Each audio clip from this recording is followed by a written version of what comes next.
Hi fellow readers and welcome to my channel.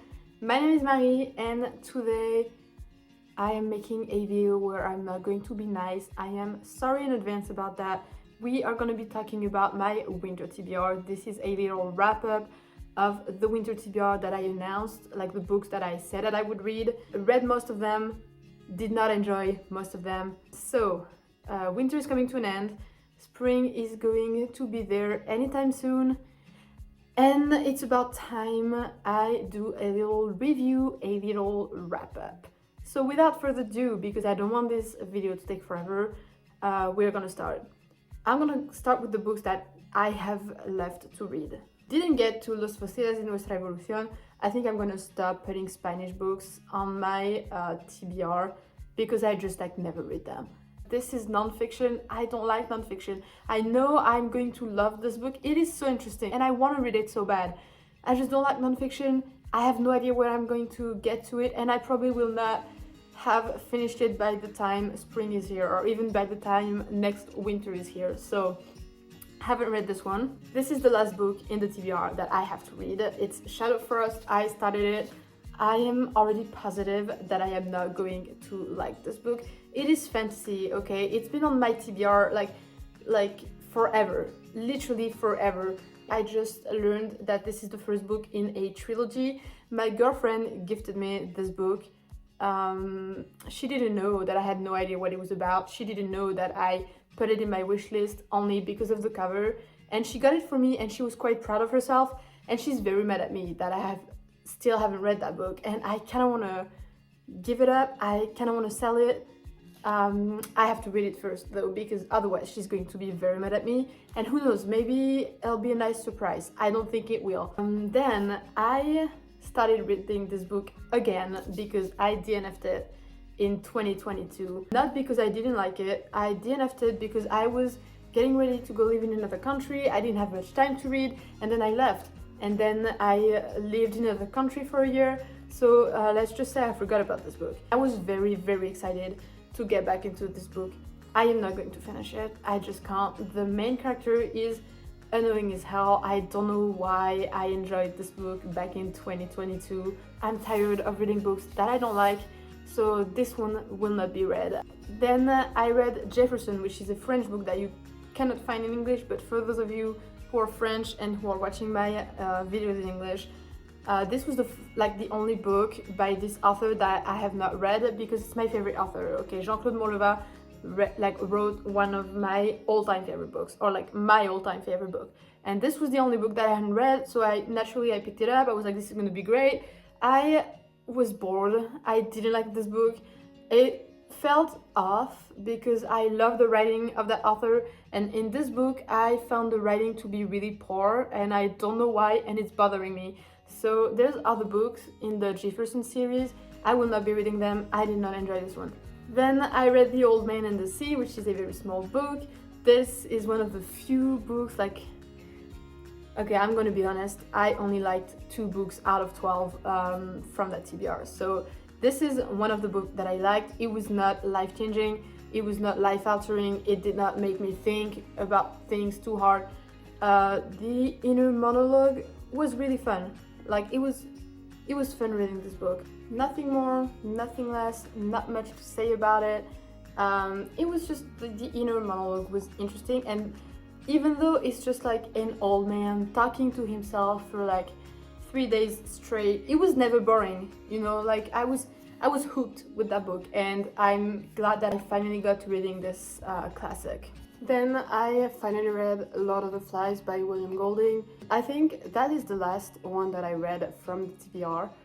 And honestly, I think I was so disappointed by the other books that I just couldn't fully enjoy this, and that I was just really wanting to get it over with, you know. So I think I didn't appreciate this fully.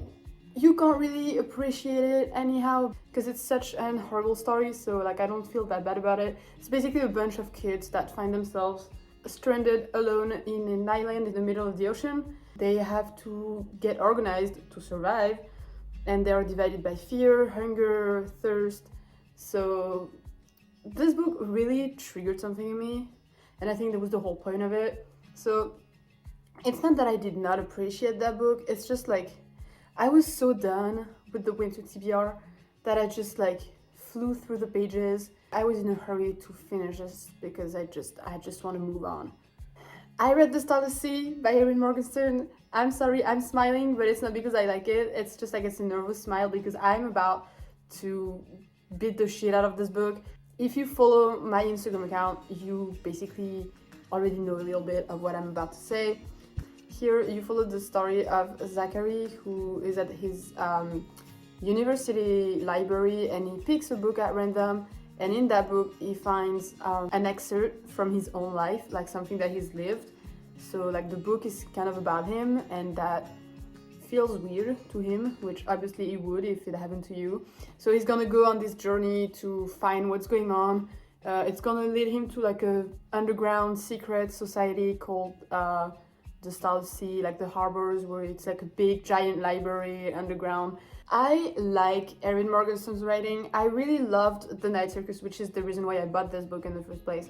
She has like this very lyrical kind of writing, and there are so many quotes within the book that I absolutely love.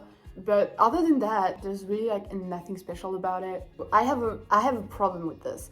First off, I was this close to DNF this book so many times. Okay, the first like 30 pages or so were good. I was like, okay, we're getting somewhere, and then I just like did not understand a single thing. And I told myself to make myself feel better. I was like, well, you know, English is not your first language. Maybe you just like missed something.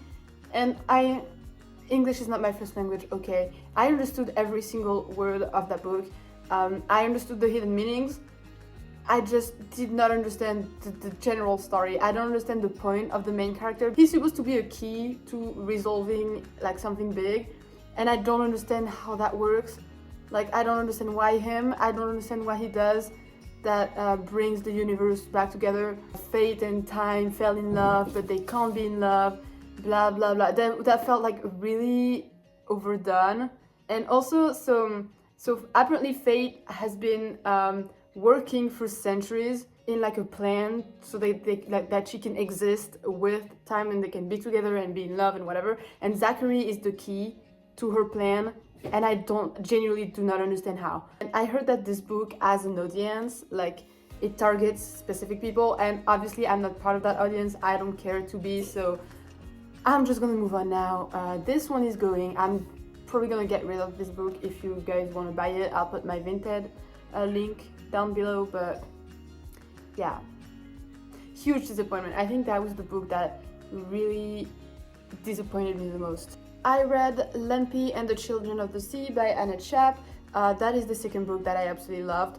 This one was great, beautiful experience. You follow the story of Lampie. Her dad is a lighthouse keeper, and she's sent to a very dark house in order to work and live there. And she's very scared because she's heard that house hides monsters.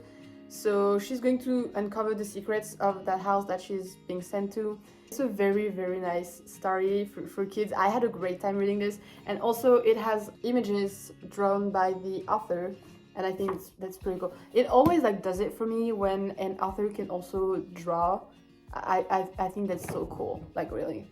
Then I read the Winternight Trilogy by Katherine Arden. So you have The Bear and the Nightingale, The Girl in the Tower, and The Winter of the Witch. I did not enjoy these books. I didn't like the first one, but the first one was okay. I just don't understand the need for two other books though, because the ending of this book is perfectly satisfying to me. Like, the story gets resolved, the main character's fine, like everything falls into place in this book, but there's like nothing that makes you want to pick the second one. And in the second one, there's nothing that makes you want to pick the third one. So basically the two other books only exist for a relationship, to like a romantic relationship to develop between two characters, and honestly it was very boring and very annoying. And the main character, I just, like, when you don't like a main character, you can't enjoy the story, and it's basically what happened. I don't like being like this. I'm just so tired of that winter TBR, and I really hope the next books that I'm going to read are going to be better. So that's it for my very disappointing winter TBR. We're putting the TBR behind us, so see you guys for the next TBR, which is gonna be the spring TBR. Bye.